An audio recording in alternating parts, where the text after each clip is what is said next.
Bismillahirrohmanirrohim. Assalamualaikum warahmatullahi wabarakatuh. Alhamdulillah. Allahumma sholli ala Sayyidina Muhammad wa ala ali Sayyidina Muhammad.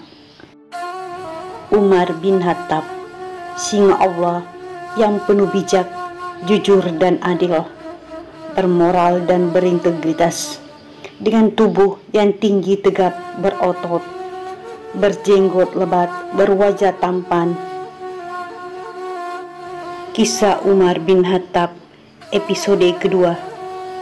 Terlihat Abu Bakar sedang berjalan, dan di tengah jalan disapa oleh Abu Hakam. "Selamat pagi Abu Bakar." "Selamat pagi juga. Kau tidak datang ke Darun Nadwah bersama kita?" "Sekarang aku sibuk. Kau tidak membutuhkan aku." "Baik, silakan. Ada apa dengan Abu Bakar? Akhir-akhir ini dia sibuk. Dia jarang muncul di perkumpulan kita. Sebelumnya dia sangat suka bergaul. Jika dia sibuk dengan sesuatu yang serius, pasti dirahasiakan olehnya." "Ah, itu Umar. Bagaimana kabarmu, Umar?" "Aku baik-baik saja, Paman, sepanjang Paman baik." "Maka datanglah bersama kami, atau kamu juga sibuk?" "Tidak ada yang menjauhkan aku dari urusan kaumku, Paman. Jika mereka menginginkan sesuatu, maka itu keinginanku juga," ujar Umar. Di jalan, Abu Bakar bertemu dengan Utsman. "Kemana kau hendak pergi, Utsman?" "Ke tempat pertemuan kaumku." "Apa ada hal yang baru perlu diselesaikan, Utsman?" "Tidak ada, ini diskusi biasa saja." "Jika ada hal yang baru, kamu pasti yang pertama mengetahuinya." "Kau seperti meresahkan sesuatu, Abu Bakar. Jika kamu mau, kau bisa mengatakannya padaku, dan aku akan coba membantumu semampuku. Apa yang aku punya adalah sesuatu yang akan bermanfaat bagimu, Utsman, dan aku tidak bakal menyembunyikannya tanpa membaginya kepada yang aku cintai. Dan kau, Utsman, adalah sahabat terbaikku. Begitu juga dengan kau, Abu Bakar, kau adalah sahabat terbaikku. Tinggalkan pertemuan sekarang dan ikut denganku, Utsman." "Apa yang kau pikirkan tentang saudaramu?" "Utsman, pernahkah aku membohongimu?" "Tidak, Abu Bakar.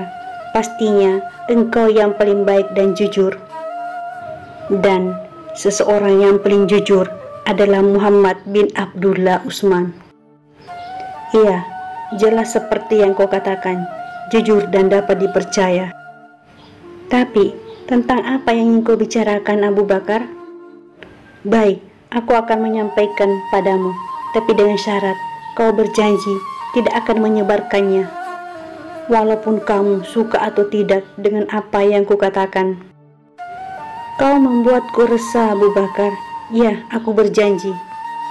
"Tentu apa yang kau minta untuk dirahasiakan pasti sesuatu yang sangat serius." "Ya, benar. Dan orang Arab belum pernah mendengar sampai sekarang ini. Dan itu adalah jalan yang benar di kehidupan ini dan kehidupan akhirat." "Akhirat? Apa itu akhirat?" Di tempat lain, terlihat Ali berlari menuju rumahnya dan bertemu dengan ayahnya. "Anakku, bagaimana kau meninggalkan sepupumu, maksudku Muhammad?" "Beliau baik dengan rahmat Tuhannya, ayah." "Siapa Tuhannya?" "Nah, aku melihatmu tadi dengan Muhammad di jalan pegunungan." "Kau melihatnya, ayah? Apa yang kalian lakukan di sana?" "Kau bersujud, kemudian berdiri. Dan itu bukanlah sujud yang dilakukan dekat berhala. Dan aku belum pernah melihat Muhammad dan engkau bersujud kepada berhala kita. Ya, yang kau lihat adalah salat, wahai ayahku, di mana Tuhan memerintahkannya melalui nabinya. Nabi, maksudmu? Keponakanmu Muhammad Sallallahu Alaihi Wasallam adalah seorang nabi, dan wahyu yang diberikan ke dia adalah dari langit. Itu adalah Al-Quran, perkataan Tuhan, dan aku mengikuti agama Islam. Nabi, wahyu, Quran, Islam. Kau terlalu banyak bicara, anakku. Ayo sini, duduk dekatku. Duduklah dan katakan tentang agama yang kau sebutkan ini, dan apa artinya. Dalam keluarga Ammar, Ammar hendak keluar dan disapa oleh ayahnya. Hendak kemana kau, Ammar? Aku punya urusan yang harus kudatangi. Kau sering meninggalkan aku untuk pergi, Ammar, dan aku tidak tahu apa yang kau perbuat di sana. Dan ketika aku menanya kamu, kau hanya berkata, mendatangi sebagian urusan. Urusan apa?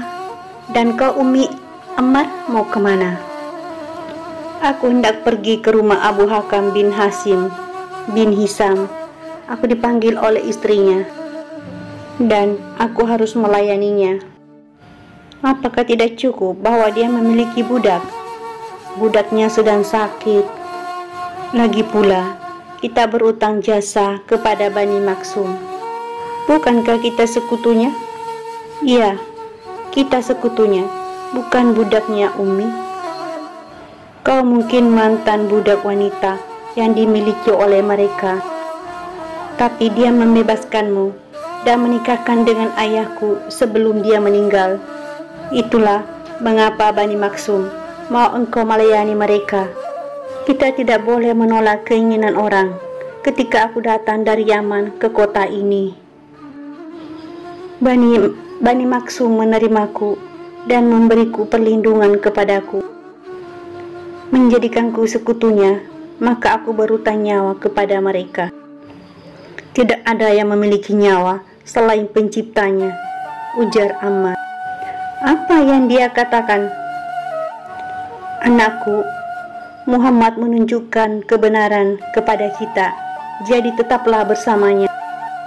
Dan jangan beritahu seseorang pun tentang kalian berdua sampai Allah berkehendak untuk diungkapkannya. Selamat datang, Umar. Selamat datang, keponakanku. Ayo duduk sini. Bagaimana kabar ayahmu Hattab? Ia baik-baik saja, Paman. Kamu kesini ingin mengunjungi pamanmu atau ada maksud lain, Umar? Kalau kau berkunjung, kau diterima. Kabar apa yang kau punya, Umar? Beberapa percakapan yang kita dengar dan tidak suka. Aku tidak berpikir pamanku Abu Hakam tidak menyadarinya. Maksudmu Muhammad? Jika apa yang kami dengar benar, kita tidak punya apa-apa untuk menahannya sampai ia menunjukkan dirinya di khayalak ramai, dan kita tidak tahu apa tujuannya, dan juga tidak yakin dengan apa yang terjadi dengannya. Ataukah dia memulai panggilan bertujuan meningkatkan kekuatan untuk melawan kita, di mana kita harus menghentikannya. Aku yakin Muhammad menyebarkan agamanya secara rahasia, ujar Umar. Mengapa dia tidak memulai dengan kita, petinggi kaum Quraisy? Demi Lata, kita tidak akan menerima apapun dari dia. Bahkan sebelum mendengar apa yang dia harus sampaikan, kita tidak perlu mendengarnya. Lebih dari apa yang kita dapatkan sekarang untuk melawannya, sudah terlalu buruk baginya bahwa dia menolak agama nenek moyang kita. Padahal itu yang menjadikan kita jadi tuan rumah atas bangsa Arab. Ketika dia menyatakan akan menjadi nabi dan mengatakan kita harus mengikuti dan taat padanya serta mematuhi Tuhan, bagaimana kita bisa menerima seorang dari Bani Hasyim sebagai pemimpin kita dan kita pengikutnya. Bisakah kita biarkan ini terjadi? Di mana kita bersaing dengan mereka untuk kehormatan dan supremasi. Kita tidak menerima Bani Hasyim sebagai pemimpin kita. Walaupun dia berkata, aku tidaklah mentaati aturan Bani Hasyim, tapi untuk mentaati aturan Tuhan yang telah mengutusku sebagai rasul kepadamu dan seluruh manusia. Dan tiba-tiba Sumayyah datang membawa minum. Lalu ditanya, apakah kau pengikutnya Sumayyah? Iya, maksudku, aku tidak mengerti apa yang kamu katakan Tuan, sehingga aku memberi jawaban untuk menyenangkan kamu. Ini wanita bijaksana yang ingin memberikan jawaban yang menyenangkan. Bicaralah, jangan khawatir. Kau adalah pengikut Muhammad, bukan? Betul Tuan, aku pengikutnya. Bagus. Kemudian, kami sebagai apa? Dan kau juga, wahai Tuan. Manusia memiliki derajat yang berbeda, Tuan. Dan kami adalah sekutumu, mengikutimu. Mendiang sepupu kami, Abu Husaifah, melakukan hal yang tepat saat membebaskannya dan menikahkannya dengan sekutunya, Yasir al-Ansi. Haruskah Muhammad menyuruh kepada manusia untuk mengikuti agamanya? Ia meminta kita untuk mematuhinya dengan cara kenabian. Demi Lata, jika ia menyuruh kita untuk ikut agamanya, maka kita akan memberi jawaban yang sangat kasar. Sumayyah, untuk makan malam ini, siapkan makanan dan panci bagi siapa saja yang datang. Siapkan makanan dalam jumlah besar, jangan irit, ujar Abu Hakam. Baiklah tuanku. Di tahun ketiga setelah pengutusan Nabi, Abu Sufyan dan kelompoknya melihat pengikut Rasulullah SAW melakukan sholat di sebuah gunung dan berkata, laporan ini ternyata benar, namun selama ini kita tidak melihat dengan mata sendiri. Jadi begini kau beribadah. Kita telah mendengar tentang Muhammad dan agamanya, di mana dia meninggalkan agama kami. Awalnya hanya bisikan, sekarang semakin terdengar dan jelas. Sebagian dari kami mempercayainya dan sebagian tidak. Betapa buruknya. Dan jumlah kalian sekarang semakin banyak, ujar Abu Sufyan. Wahai Abu Sufyan, kita telah mencoba semampu kita supaya kau tidak melihat apa yang tidak kamu suka dan tidak menghadapi tanggapan negatifmu. Oleh karena itu, kami memilih tempat ini untuk sholat. Kita lakukan ini sebagai ketaatan kepada perintah Rasulullah SAW. Tuhan mengendaki kau melihat kita hari ini. Tinggalkan kami sebagaimana kami menjauh dari kamu. Kau tidak menanyakan apa yang kami lakukan, dan kami tidak akan menanyakan apa yang kamu lakukan.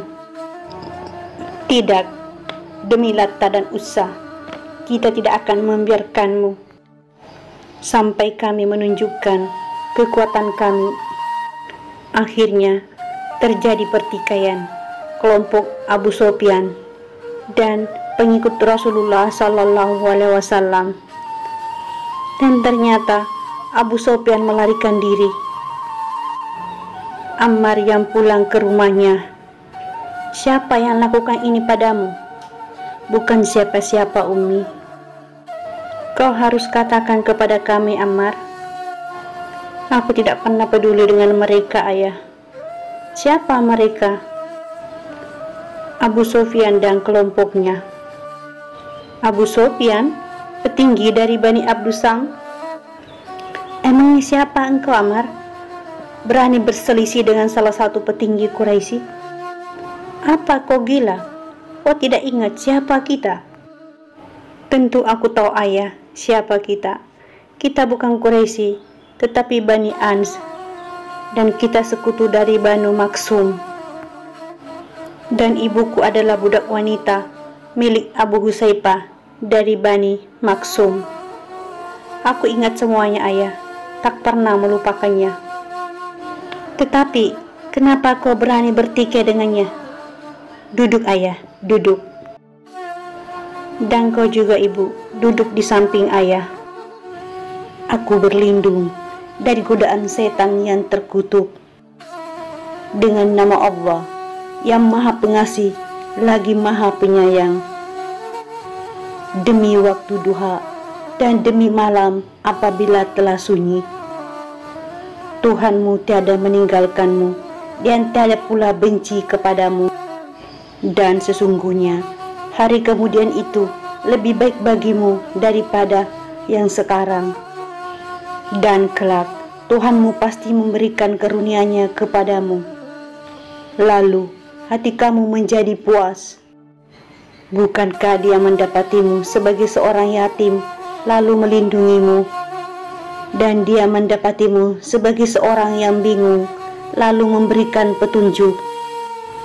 Dan Dia mendapatimu sebagai seorang yang kekurangan lalu Dia memberikan kecukupan. Sebab itu, terhadap anak yatim janganlah kamu berlaku sewenang-wenang. Dan terhadap orang yang meminta-minta janganlah kamu menghardiknya.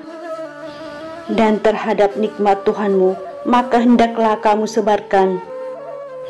Di tempat lain, Abu Hakam bertanya kepada Abu Sufyan, ada berita terbaru apa Abu Sufyan?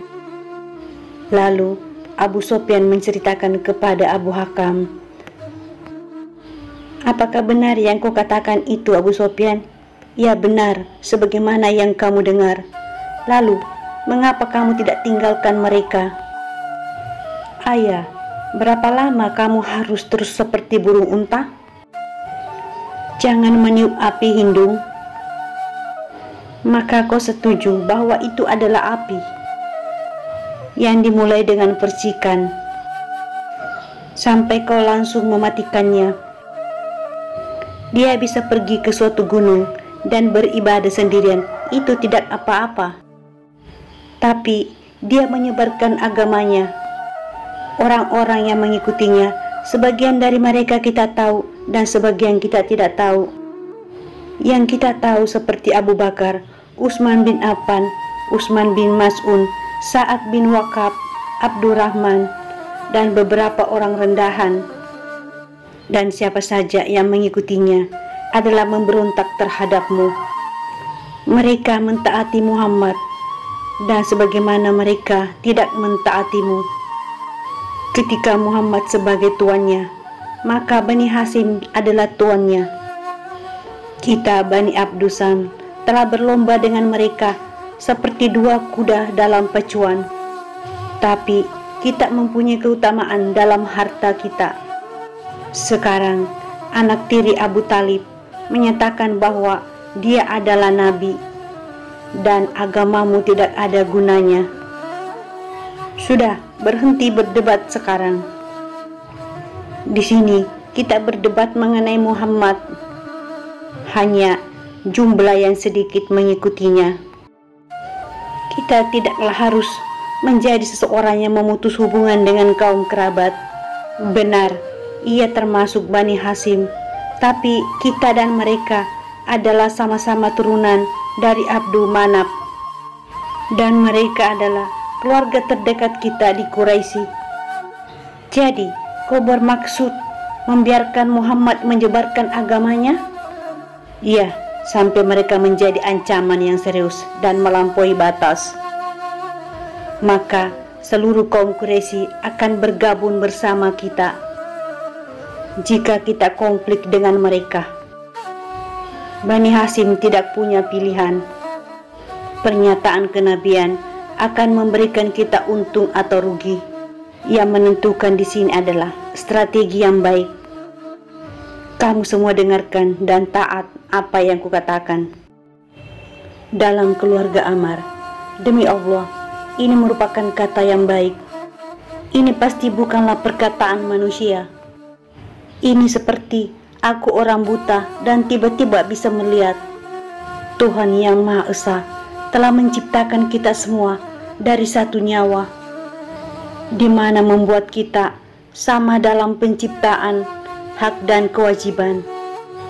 Tidak ada manfaat atas kekayaan dan nasab, kecuali menyerahkan diri ke Tuhan, menjaga yang benar, adil dan suka menolong.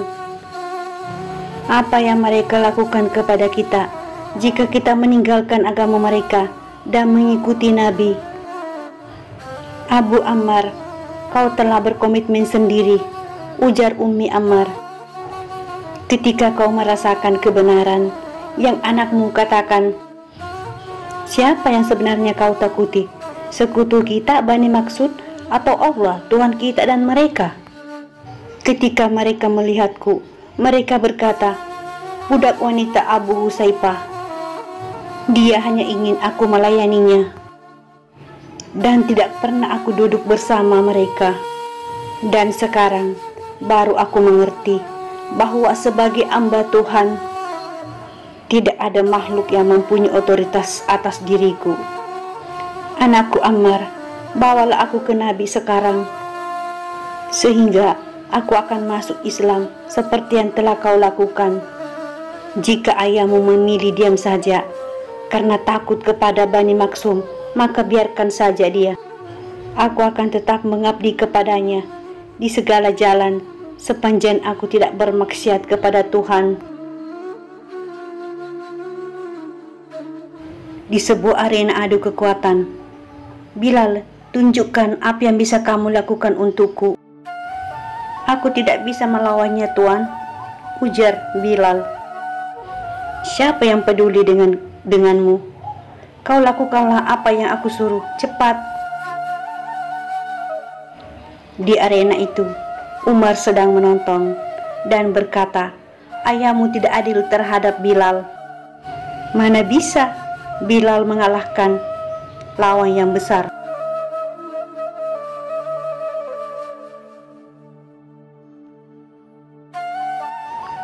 Dengan sekejap, Bilal dijatuhkan dan lawannya memaafkan Bilal. Dengan nama Allah yang Maha Pengasih lagi Maha Penyayang. Dan berilah peringatan kepada kerabat-kerabatmu yang terdekat. Dan rendahkanlah dirimu terhadap orang-orang yang mengikutimu, yaitu orang-orang yang beriman. Muhammad menyeru kita semua untuk datang. Wahai Bani Hasim, kau telah mendengar keponakanku Muhammad? Dan sebagaimana yang kalian ketahui, bahwa Muhammad adalah orang yang paling bisa dipercaya, paling baik dan paling bagus akhlaknya. Ketika dia memintamu untuk percaya kepadanya dan memintamu untuk masuk agamanya dan tidak menyembah yang lain selain Allah, dan mengatakan bahwa dia adalah Nabi Allah dan Rasulnya. Dan sekarang buatlah keputusanmu sendiri, wahai Bani Hasim. Dan hal ini belum pernah terjadi sebelumnya pada Quraisy. Tapi di sini aku melihat wajah yang masam dan menceritakan yang jahat, dan mungkin memikirkan rencana yang jahat terhadap Muhammad. Tapi aku tidak pernah menyerahkan keponakanku. Demi Allah, aku akan terus menjaga dan melindungi Muhammad keponakanku. Hei, ini adalah sihir. Ini yang aku katakan. Demi Allah, ini adalah sihir. Wahai Bani Hasim, lihat dan dengarlah pendapatku. Demi Allah, aku tidak pernah dengar seseorang membawa kaumnya sendiri musibah yang besar seperti yang Muhammad bawa kepadamu. Ia meninggalkan agama nenek moyangnya dan kaumnya dan mencela Tuhan-Tuhan kalian. Apa yang kamu lakukan jika semua Arab melawan engkau? Wahai Bani Hasim, kau telah mendengarku dan mendengarnya. Dan sekarang, siapa yang mendukung pendapatku? Wahai Abu Talib, kaulah pemimpin kami dan kami semua mendukungmu. Ya, kami semua mendukungmu. Kita harus melindungi Muhammad, walaupun kita harus binasa. Di rumah keluarga Attab, Umar bercakap dengan adiknya. Bagaimana jika Arab tahu bahwa Quraisy terpecah belah? Dan pasti sebagian orang mengatakan bahwa Quraisy tidak memiliki dasar yang kuat. Dan ini berarti mereka tidak memiliki kesucian yang khusus. Kita tidak harus mengikuti agama Muhammad, atau kita perangi mereka untuk haram dan ambil dari mereka jika mampu, sehingga kita bisa melakukan ritual berdasarkan perintah dari agama kami. Ini pendapatku. Umar, ada apa? Kamu mau kemana? Kita tak boleh telat untuk para tetua Quraisy, di mana mereka mengadakan pertemuan di Darun Nadwa membahas hal yang serius. Seperti yang telah kukatakan, apa yang harus kulakukan dengan para tetua Quraisy?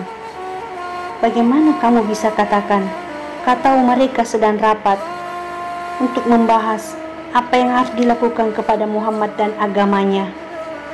Setiap suku dari Quraisy mewakilkan orangnya di rapat. Apakah pantas Bani Adi tidak hadir?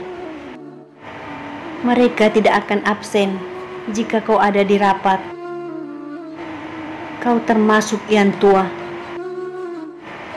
Tapi Quraisy tahu bagaimana aku, bahwa kaulah yang lebih tegas, fasih dan berani, dan dihargai oleh semua orang. Tahan, aku tidaklah seperti yang kau katakan. Aku hanya ingin, demi Allah, aku mengatakan yang benar. Apa salahnya jika saudaraku mewakili diriku? Ketika jelas pendapatnya memberikan dia kelebihan.